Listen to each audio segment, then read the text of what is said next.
Class 12th exercise second प्रतिलोमवर्तीय फलन inverse circular function. हमने कुल 6 त्रिकोणमितीय फलन पढ़े हैं, sine theta, cos theta, tan theta, cot, sec और कोसेक थीटा। ये क्या एक संख्या को दर्शाते हैं, कैसे? जैसे हम लेते हैं कि साइन थीटा इक्वल एक्स लेते हैं, ठीक है।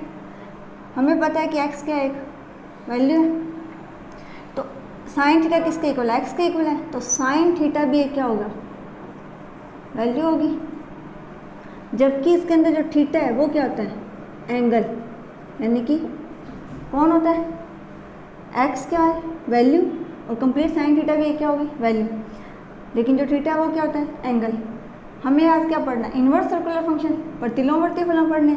यानी कि जब अपने यहाँ से थीटा की वैल्यू निकालें, साइन राइट हैंड साइड में क्या हो जाएगा? इन्वर्स में क्या बनेगा? Sign inverse x. इसका मतलब क्या है? थीटा एक क्या होता है? एंगल होता है, तो साइन इन्वर्स एक्स भी एक क्या है? एंगल है। यानी कि हम क्या कह सकते हैं कि जो प्रतिलोमवर्तीय फलन होते हैं वो क्या होते हैं? एक कोण। प्रतिलोमवर्तीय फलन कौन कौन से होंगे? साइन इनवर्स एक्स, वही 6 जो त्रिकोणमितीय फलन है वही क्या है अपने प्रतिलोमवर्ती फलन। Sine inverse x, cos inverse x, tan inverse x, cosec inverse x और कोट इनवर्स एक्स। ये क्या है? एक हमारे कोण है, एंगल है। जबकि sign theta, cos theta, tan theta ये क्या होते हैं? एक संख्या होते हैं। इस बात का एक विशेष ध्यान रखना। नंबर 2 बात, साइन इनवर्स एक्स की वैल्यू, साइन एक्स इनवर्स की वैल्यू और साइन एक्स की होल इनवर्स की वैल्यू कभी भी इक्वल नहीं होती है। नहीं होगी, आपको साफ दिखाई दे रहा है, क्योंकि यहाँ इनवर्स किसका है? साइन का है, ठीक है। यहाँ किसका इनवर्स है? साइन एक्स इनवर्स, मतलब साइन 1/x, क्योंकि यहाँ x का इनवर्स है। जबकि तीसरे पार्ट में क्या है? साइन एक्स की whole inverse, complete sine x का क्या हो रहा है? इन्वर्स हो रहा है। अपने से क्या लिख सकते हैं? 1/sin x, और ये क्या बन जाएगा? Cosec x. समझ में आया कि sine inverse x, sine x inverse और साइन एक्स की होल इनवर्स तीनों की वैल्यू कभी इक्वल नहीं होती, ठीक है। अब उसके बाद में हमने पढ़ लिया कि प्रतिलोमवर्ती फलन होते हैं वो क्या होते हैं? कोण होते हैं, ठीक है। अब क्या है कि किसी फलन का हमें अगर प्रतिलोम फलन ज्ञात करना है तो वो फलन क्या होना चाहिए? अकेकी आच्छादक होना चाहिए। समझ में आ गई? किसी फलन का प्रतिलोमवर्तीय फलन यानी कि इनवर्स फंक्शन फाइंड आउट करने के लिए वो फलन अकेकी आच्छादक होना चाहिए। किसी फलन का प्रतिलोमवर्तीय फलन ज्ञात करने के लिए वो फलन है क्या होना चाहिए? अकेकी आच्छादक होना चाहिए। अकेकी आच्छादक आप जानते हैं, 11th क्लास में पढ़ा है अपनों ने। हमने पढ़ा है ए बी है जैसे कोई दो समुच्चय है, ए में ये 2 अवयव है, बी में मान लो ये कोई 2 अवयव है। ए का संबंध सी के साथ, बी का संबंध डी के साथ, ए के प्रत्येक अवयव का बी के भिन्न भिन्न अवयव के साथ संबंध है तो अकेकी है, और बी के प्रत्येक अवयव का ए के अवयव के साथ संबंध होना चाहिए। यानी कि बी का कोई भी अवयव शेष नहीं रहना चाहिए, सभी का संबंध होना चाहिए, तब वो क्या होगा? आच्छादक। तो ये अपना क्या होता है? अकेकी आच्छादक। देखो अब अपने देखते हैं ये 2 सारणी है तुम्हारे सामने, 2 टेबल। ये है त्रिकोणमितीय फलनों की टेबल, जिसमें प्रांत साइन एक्स कोस एक्स का प्रांत क्या होता है? आर। आर मतलब वास्तविक संख्या, जितने भी वास्तविक संख्या है सभी। जब अपने आर में से कोई भी एक वैल्यू यहाँ रखेंगे उसका मान इस -1 और 1 के बीच में आएगा। कोई भी वास्तविक संख्या अपने यहाँ रखते हैं तो अपने पास साइन का जो मान होता है वो -1 और 1 के बीच में आता है। ये ब्रैकेट क्या बताता है अपने को कि -1 और 1 शामिल, आपको पता है ये क्लोज ब्रैकेट है, और ये अपने पास ओपन ब्रैकेट होता है, ठीक है। इसी प्रकार से कोस एक्स के मान भी किसके बीच में आएगा? रेंज -1 और 1 के बीच में। और tan x में हम वैल्यू वास्तविक संख्या में से 2n + 1 π/2 इसे छोड़ के उसके अलावा कोई भी संख्या अगर इसमें रखेंगे तो हमारे पास जो रेंज आएगी वो प्रत्येक सभी वास्तविक संख्या प्राप्त होगी। इसे छोड़ के क्यों? क्योंकि हमें पता है कि tan पाई बाई 2 पे वैल्यू कितनी होती है, इनफाइनाइट, परिभाषित नहीं है, अपरिभाषित। इसलिए उन वैल्यू को छोड़ के, जैसे n की वैल्यू अपने n किसको बिलोंग कर रहा है, पूर्णांक को, इंटीजर्स को, हम n का मान 1 रखेंगे तो कितना आएगा 3 पाई बाई 2, 10 का pi by 2, 3 pi by 2, 5 pi by 2, जितने भी है इस पे 10 की वैल्यू क्या होती है, इनफाइनाइट, यानी कि अपरिभाषित। यानी इन्हें छोड़ के उसके अलावा जितनी भी अपने वास्तविक संख्या रखेंगे तो अपने पास जो रेंज आएगा वो क्या आएगी, सभी वास्तविक संख्या प्राप्त होगी। कोट के अंदर हमने क्या देखा था कि n पाई को छोड़ के, n पाई को क्यों, क्योंकि कोट 0 पे मान क्या होता है, अपरिभाषित, इसलिए n पाई 0 रखेंगे तो 0 आ गया। जब n की वैल्यू 1 रखेंगे तो पाई, 2 रखेंगे तो 2 पाई, 3 रखेंगे तो 3 पाई, मतलब 0 पाई, 2 पाई, 3 पाई, मतलब n की वैल्यू 0, 1, 2, 3 इन वैल्यू को छोड़ के बाकी कोई भी अपने अगर यहाँ वैल्यू रखते हैं x की जगह तो में इसका मान वास्तविक संख्या प्राप्त होते हैं। फिर sec x में भी हमें पता है कि पाई बाई 2 पर वैल्यू क्या होती है, इनफाइनाइट, इसलिए पाई बाई 2 वाली वैल्यू को छोड़ के कोई भी वास्तविक संख्या यहाँ रखते हैं तो हमारे पास वास्तविक संख्या प्राप्त होती है, लेकिन -1 और 1 के बीच की कोई भी हमें संख्या प्राप्त नहीं होती है। सेम ऐसे ही कोसेक एक्स में, सेक एक्स कोसेक एक्स दोनों में -1 और 1 के बीच की वैल्यू हमें प्राप्त प्रेशर में प्राप्त नहीं होती है, यानी कि हमें -1 से छोटी संख्या प्राप्त होगी या 1 से बड़ी संख्या, लेकिन -1 और 1 के बीच की संख्या प्राप्त नहीं होगी। ठीक है, अब देखते हैं अपने को हमारे ज़्यादा यूज़ में ये टेबल है, इसको लर्न कर लेना, प्रतिलोम वर्तीय फलन की। ये टेबल आपको अच्छे तरीके से याद होनी चाहिए। ठीक है, देखो प्रतिलोम वर्तीय फलन प्रांत, इस प्रतिलोम वर्तीय फलन का प्रांत क्या होगा, जो त्रिकोणमितीय फलन का प्रेशर है, ये प्रेशर वो इस प्रतिलोम वर्तीय फलन का क्या है, प्रांत। ठीक है, यानी कि इस प्रांत में से x की जगह जो भी वैल्यू पुट करेंगे तो हमें ये प्रेशर प्राप्त होगा। साइन इनवर्स x की -1 और 1 के बीच में कोई भी वैल्यू पुट करेंगे तो हमारे पास प्रेशर क्या आएगा, -पाई/2 से पाई/2। -पाई/2 और पाई/2 को समझ लो।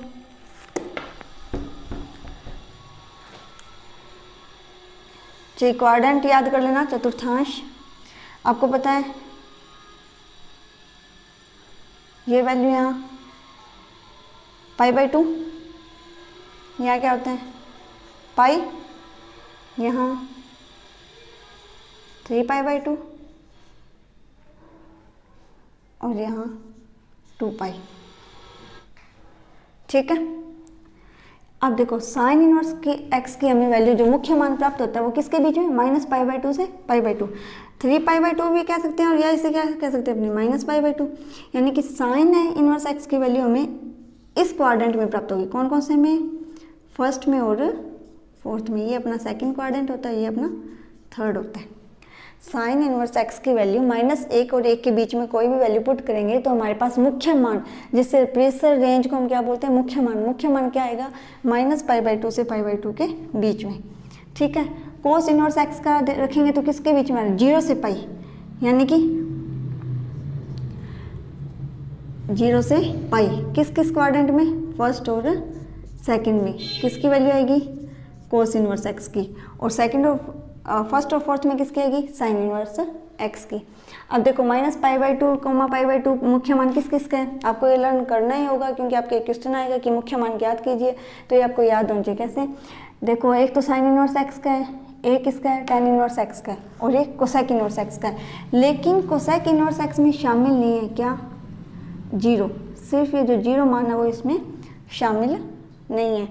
देखो साइन इनवर्स x में -पाई/2 भी शामिल है क्योंकि यहाँ क्लोज ब्रैकेट है, ये मान भी आ सकते हैं।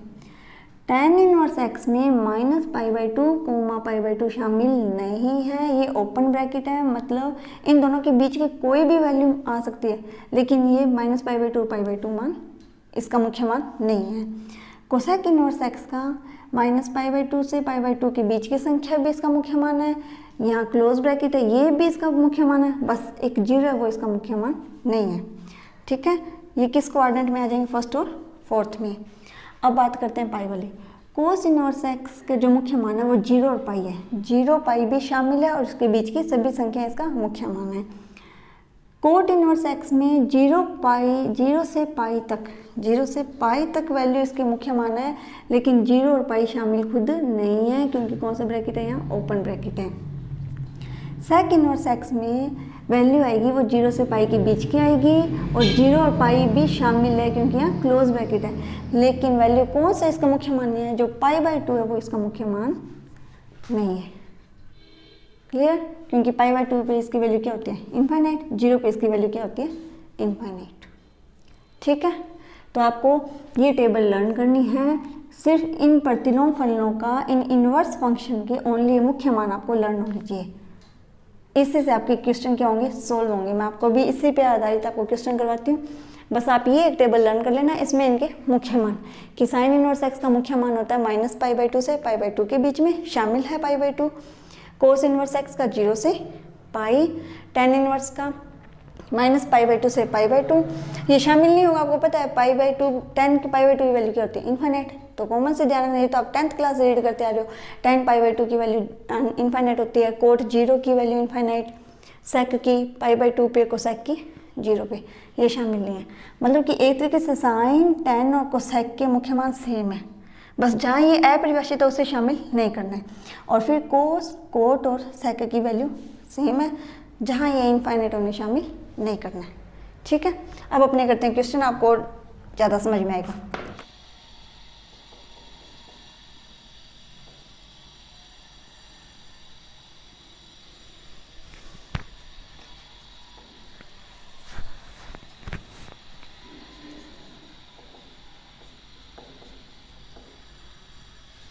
हमें प्रश्न एग्जाम्पल नंबर 1 दिया है कि निम्न के मुख्य मान ज्ञात करो। ठीक है, पहला पार्ट क्या दिया, साइन इनवर्स -1/2। अब अपने कैसे स्टार्ट करेंगे, अपने क्या करेंगे कि साइन इनवर्स -1/2 इक्वल लेके चलते हैं थीटा। लिया sign inverse right hand side में आके -1/2 इक्वल क्या आ जाएगा, साइन थीटा। अब आप साइन के टेबल में ये देखो कि जो 1/2 वैल्यू है वो कितने एंगल पे होती है, आपको याद होना चाहिए। साइन थीटा इक्वल क्या आ जाएगा, कितने पे होती है, साइन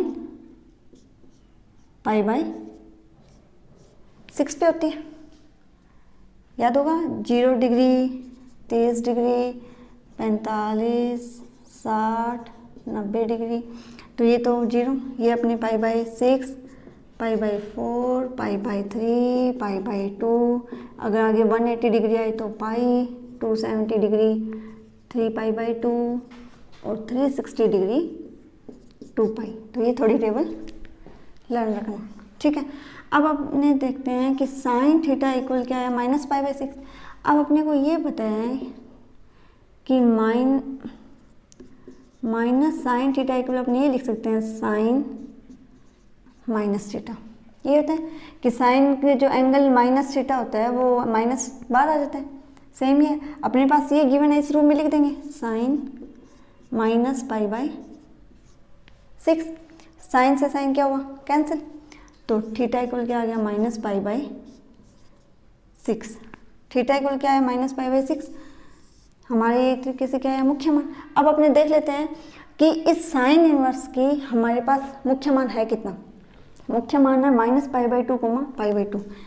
साइन इनवर्स का मुख्य मान क्या है, -पाई/2 से पाई/2। ये आप लिखना बच्चे, जो ये -पाई/6 है, क्या इस ब्रैकेट में आ रहा है, -पाई/2 से पाई/2 के बीच की वैल्यू है, इसलिए हम लिख देंगे थीटा किसे बिलोंग कर रहा है, -पाई/2, पाई/2 को। अतः साइन इनवर्स -1/2 का मुख्य मान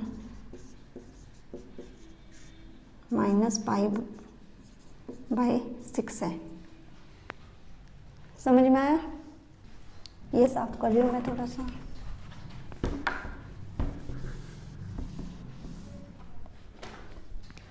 हमें क्वेश्चन दिया था क्या कि सबसे पहले इक्वल में थीटा लिया, लेट कर लो चाहे कुछ भी, ठीक है। माइनस साइन इधर, इनवर्स इधर आके क्या हो गया, साइन थीटा। अब हमने रीड किया हुआ है कि minus sine theta equal sine minus theta होता है, तो इसकी जगह क्या लिख दिया, साइन माइनस थीटा। जो माइनस है अंदर लेके आ गया, मतलब साइन के जो एंगल माइनस में होता है उसका साइन चिन्ह माइनस चिन्ह बाहर आ जाता है, जबकि कोस में क्या होता है, कोस माइनस थीटा को कैसे ओपन करते हैं, कोस पाई माइनस थीटा से करते हैं ना, और साइन माइनस थीटा को साइन माइनस साइन थीटा से, ठीक है। उस तरीके से इसे सोल्व किया, साइन से साइन कैंसिल, थीटा की वैल्यू क्या आ गई -π/6, ठीक है। सेकंड पार्ट देखो, सेकंड क्वेश्चन अपने को दिया tan इनवर्स -√3, हम लेट करते हैं, सेकंड क्वेश्चन है tan इनवर्स -√3, लेट करते हैं tan inverse -√3 equals to theta, right hand side में आके tan थीटा इक्वल्स टू क्या आ जाएगा -√3। अब आप ये देखो कि tan के अंदर √3 वैल्यू कितने पे होती है, tan π/6 4 3 पे होती है, tan π किस पे होती है, 3 पे होती है। अब हम देखो tan को क्या लिख सकते हैं, tan minus theta equals to लिख सकते हैं -tan थीटा लिख सकते हैं, तो tan थीटा इक्वल्स क्या आ जाएगा, tan -π/3, ठीक है। tan से tan कैंसिल होगा तो थीटा की वैल्यू -π/3। अब देखो tan का जो रेंज है, मुख्य मान है इनवर्स का, वो क्या है -π/2, π/2 है, और ये इसे बिलोंग कर रहा है, मतलब इसके ब्रैकेट में है। अतः हम क्या कह सकते हैं कि अतः tan इनवर्स -√3 का मुख्य मान -π/3 है। अब यहाँ देखो tan माइनस थीटा को -tan थीटा भी लिख सकते हैं, इससे तो मैंने सॉल्व करके दिखा दिया, और tan माइनस थीटा एंगल को अपनी ये भी लिख सकते हैं tan π-θ। ये क्यों लिख सकते हैं, ये चीज़ आप देखो, ये यहाँ तक समझ में आया ना। जब अपनों tan माइनस थीटा को -tan थीटा लिखा तो अपना आंसर आया -π/3। अब देखते हैं π-θ लिखते हैं तब क्या आता है, ठीक है।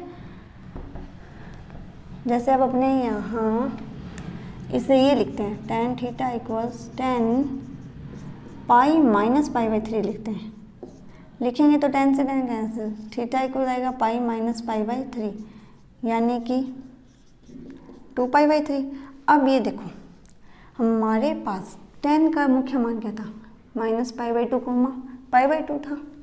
क्या ये वैल्यू -π/2, π/2 के बीच की वैल्यू है, नहीं है, ये वैल्यू 0 से π के बीच की वैल्यू है। इसलिए क्योंकि ये बिलोंग नहीं करता किसे, -π/2, π/2 को, इसलिए ये इसका मुख्य मान नहीं होगा। हम मुख्य मान निकालने के लिए कौन से फॉर्मूले का यूज़ करेंगे, इस फॉर्मूले का। यहाँ ये वाला लगेगा, ये वाला फॉर्मूला अपने नहीं लगाएंगे, क्योंकि इससे मुख्य मान, जो इसका मुख्य मान आया वो इस रेंज में नहीं था, ठीक है। जबकि इस वैल्यू से जो मुख्य मान आया था क्या, -π/3, वो इस रेंज में था, इसलिए अपना मुख्य मान क्या होगा, -π/3, ठीक है। अब मैं आपको ये बताती हूँ कि ये π- कैसे लिखा, π- कैसे लिख सकते हैं। देखो π/2 होते हैं यहाँ वैल्यू, यहाँ पाई, यहाँ 3π/2 और यहाँ 2π। ये अपना फर्स्ट क्वाड्रेंट, ये अपना सेकंड क्वाड्रेंट होता है, ये थर्ड क्वाड्रेंट और ये फोर्थ। इस फर्स्ट में ऑल ट्रिग्नोमेट्री वैल्यूज क्या होती है, पॉजिटिव। ये इसमें क्या होता है कि सिर्फ साइन और कोसेक ही पॉजिटिव होते हैं, ठीक है। और यहाँ tan और कोट पॉजिटिव होते हैं, यहाँ सेक और कोसेक पॉजिटिव होते हैं। अब ये देखो कि जब अपने π-θ करेंगे, चाहे tan π-θ करें, कोस π-θ करें, सेक π- या कोट π-θ करेंगे, तो सभी सेकंड में आ जाएंगे। सेकंड में आ जाएंगे तो इसमें कोस tan कोट कोसेक क्या, कोस tan कोट सेक क्या होते हैं, नेगेटिव होते हैं, नेगेटिव होते हैं। इसलिए अपने tan -θ को क्या लिख सकते हैं, tan π-θ भी लिख सकते हैं, क्योंकि इससे भी tan की वैल्यू क्या आएगी, माइनस आएगी। क्यों आएगी, क्योंकि tan सेकंड क्वाड्रेंट में चला जाता है, और सेकंड क्वाड्रेंट में सिर्फ साइन कोसेक ही पॉजिटिव होते हैं, बाकी सभी क्या होते हैं, नेगेटिव होते हैं, ठीक है। अगर अपने ये लिखें पाई प्लस थीटा, तो ये इसमें आएगा और इसमें tan कोट क्या होते हैं पॉजिटिव। ओके, एक्सरसाइज 2.1 के क्वेश्चन कर रहे हैं, मान ज्ञात करना है। ठीक है, हमें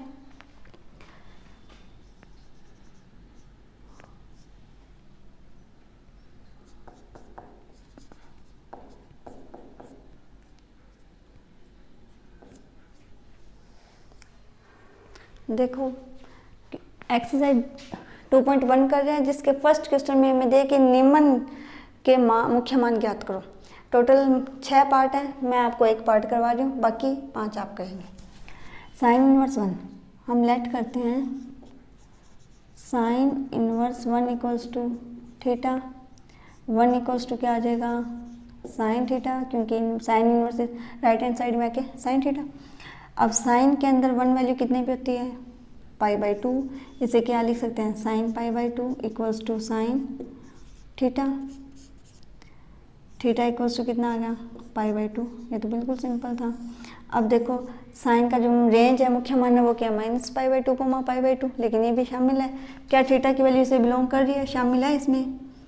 थीटा की वैल्यू -π/2 π/2 में क्या कर रही है बिलोंग, अतः मुख्य मान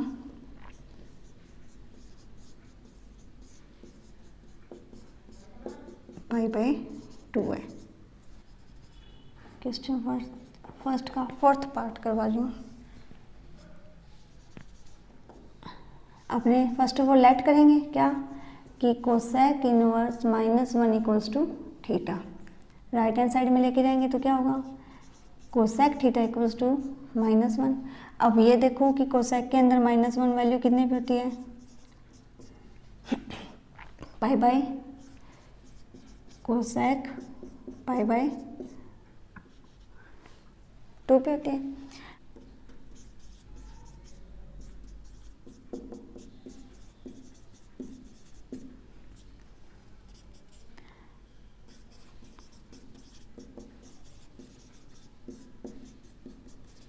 कोसेक से cosec cancel, theta equals to कितना आ जाएगा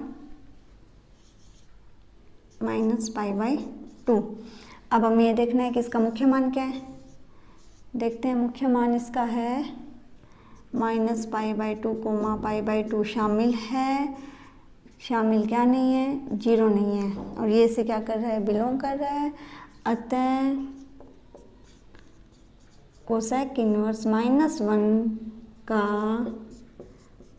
मुख्य मान कितना है -π/2 है। ठीक है, ये आपके मुख्य मान ज्ञात करने का तरीका है। मुख्य मान कैसे ज्ञात होंगे, सिर्फ हमें एक ये इन त्रिगुणों में इन्वर्स फंक्शन के ओनली हमें मुख्य मान याद करने हैं। मुख्य मान याद करने में फर्स्ट स्टेप क्या करना है, इसे हम किस थीटा के को लेट कर लेंगे। लेट करने के बाद में हम देख लेंगे सारणी के अंदर कि जो वैल्यू दे रखी है वो एंगल में कितने पे होती है, जैसे 1 वैल्यू π/2 पे होती है। ठीक है, इस प्रकार से लिख लेंगे। फिर कोसेक को माइनस थीटा को आपको चेंज करना आना चाहिए, किससे पाई माइनस थीटा करना है, किससे π/2 माइनस थीटा, ये आप देखेंगे। उसके बाद थीटा की वैल्यू देख लेना कि मुख्य मान में आ रही है, इस रेंज के बीच में आ रही है, तब तो वो इसका मुख्य मान है। अगर वो इस रेंज के बीच में नहीं आ रही तो वो इसका मुख्य मान नहीं होगा। ठीक है, इसके 6 सवाल है, आप कीजिए, ट्राई करना। Okay, thank you. कल अपने इसके नेक्स्ट आगे फॉर्मूले हैं वो ड्राइव करेंगे, फिर अपने आगे एक्सरसाइज स्टार्ट करेंगे।